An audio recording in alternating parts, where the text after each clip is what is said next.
Friday பார்த்தோம்னா இன்றைக்கி already நேற்றே கேஸ் தீர்ந்துருச்சுன்னு சொல்லிட்டு இன்றைக்கி கர்நாடகில் தான் சமைச்சோம். கர்நாடகில் சமைக்கிறவங்களையும் ஒரு வேலையும் மெல்ல தான் செய்ய முடியும். ஃபஸ்ட்டு குக்கரில் என்ன செஞ்சேன்னா பருப்பை வேக போட்டு அதில் என்ன செஞ்சிட்டேன்னா கேரட்டும் சேர்த்து வேக போட்டிருந்தேன். கேரட்டை வேக போட்டு அதுக்கடுத்து அந்த கேரட்டை நமக்கு தேவையான சைஸு சின்னசாக கட் பண்ணிட்டோம். ஆனால் இந்த இதில் நம்ம கேரட் எப்போயுமே அந்த மாதிரிலாம் வேக போட்டதே இல்லை.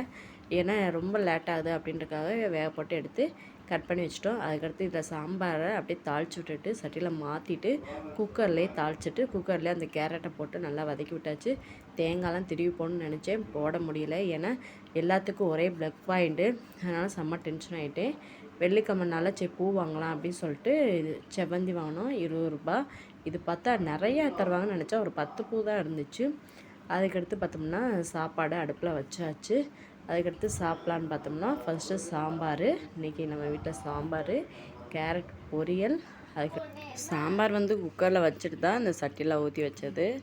அதுக்கடுத்து ரசம் எப்போயுமே நான் வைக்க மாட்டேன், எங்கள் அத்தை கொடுத்துருவாங்க ஒரு வாளியில் ரசம்.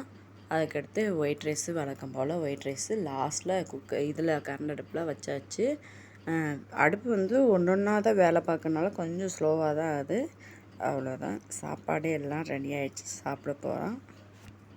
நம்ம சுட சுட சாப்பாடு சாப்பிட்றாலே நம்ம நல்லா இருந்தாலும் நல்லா இல்லாட்டியும் அது டேஸ்ட்டாக தான் இருக்கும். இந்த மாதிரி நீங்கள் ஃபீல் பண்ணியிருக்கீங்களான்னு கமெண்ட் பண்ணுங்கள். அவ்வளோதான், தட்டில் போட்டாச்சு, சாப்பிட்டாச்சு. நீங்கள் என்ன சாப்பிட்டீங்க மறக்காமல் கமெண்ட் பண்ணுங்கள். தேங்க்யூ.